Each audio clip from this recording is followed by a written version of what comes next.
So before I start with Chapter 3, A Community of Addicted Bodies, I'd just like to say that there may be a lot of videos coming out today because I intend to try and read as much as possible today. Um, Here is Chapter 3, A Community of Addicted Bodies. So that is this chapter, and this will be, it's quite hard to summarise, so this is going to be more of an outline, but it will be a summary of what is in this chapter. So the chapter is quite a long one, this one. I believe it's near enough to 40 pages long, and what they first start talking about is the sort of community and the camaraderie the addicts have with each other. For instance, over the heroin. So, for instance, they all, no matter the racial conditions, they all get along. They all understand the pain of having heroin withdrawals. So then they talk about the moral economy, which is basically they share cottons, which is like the bit of heroin that's left in the I don't know, cotton pad that has been they draw it up into the chamber, and whatever's left over they might share to help postpone full-blown heroin withdrawal. Then they look at the different ways in which the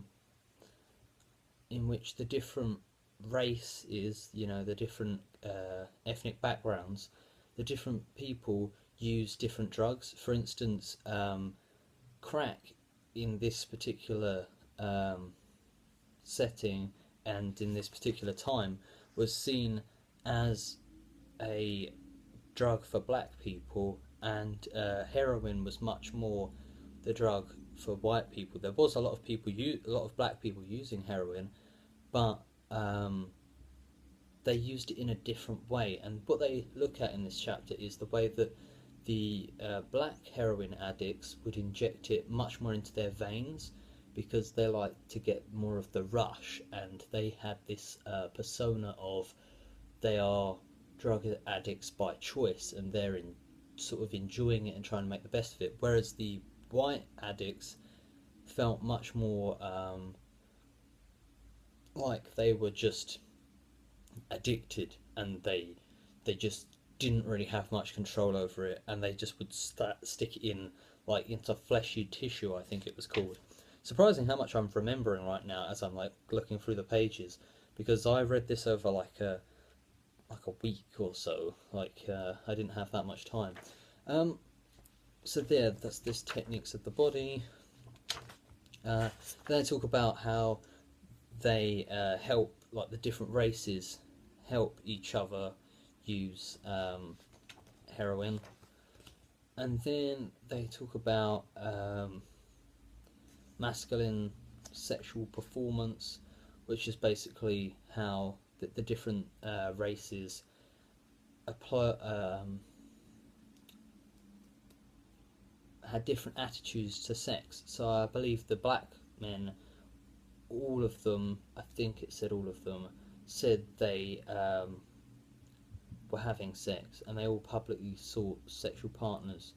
And the white people really didn't make that much effort. I think there was one person who said that he was having sex and stuff like that, but it was more of a African American thing, it says here. There's some gruesome pictures of abscesses. So then they start talking about this person Hogan, who had a really awful abscess, and it's quite interesting at this stage, because then it starts talking about it doesn't imply or say anything, but you see this situation where someone is given so much medical treatment, and then he has 6 weeks stay in hospital because he gets this flesh-eating virus, and then he has 1 week staying in this like, I don't know, hotel, like hospital place, and then he's straight back on heroin like straight after, and it starts to make you see that like, oh wow, it's kind of like a choice. Like he literally almost died. Like he was 2 hours from dying if this guy who called the ambulance for him didn't find him. And even then, after like 6 weeks off of, he wouldn't have been on heroin whilst he was in the hospital. He might have been on methadone, to be fair, but then he wasn't. He didn't take any heroin when he was in this hotel, hospital type place after those 6 weeks, and then he went straight back on it. And it just seemed to me like, when you're at that level, how can you be helped in that area?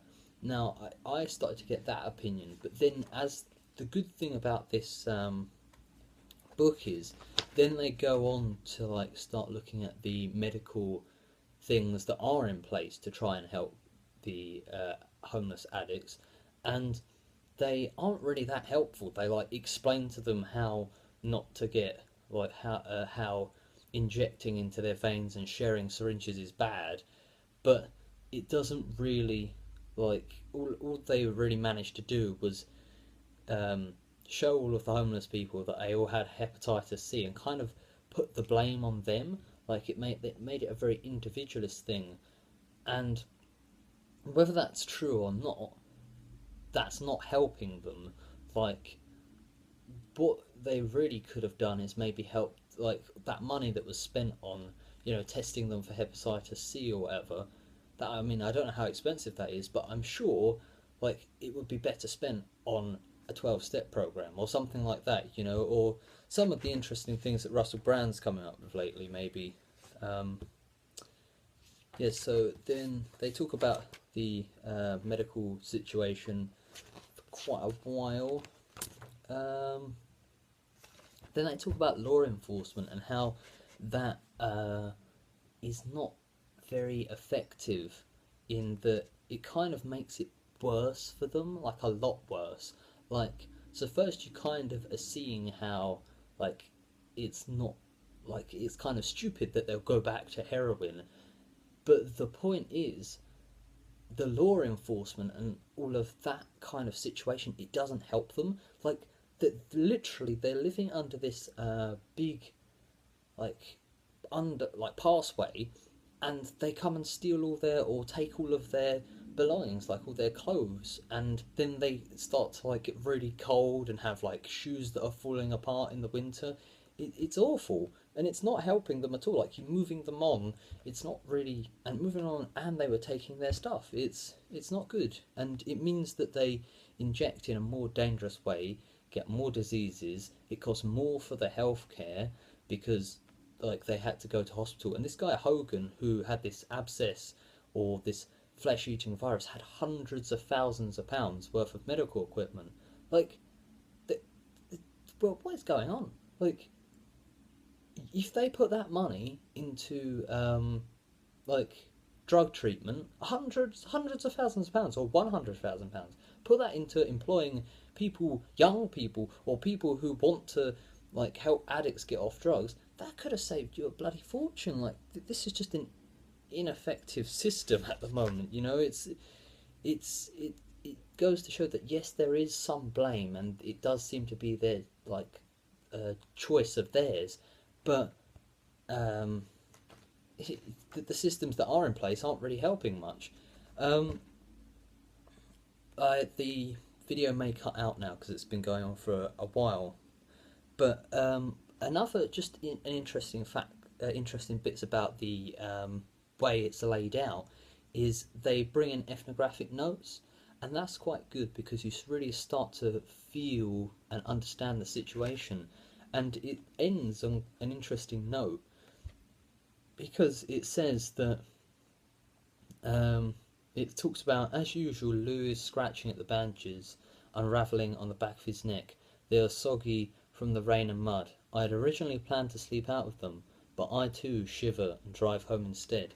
It just goes to show that, like, the homeless people in such a bad situation, like, they don't have this ability to just drive home instead because it's cold and raining and muddy. Like it's their lives are so they're facing like such awful conditions.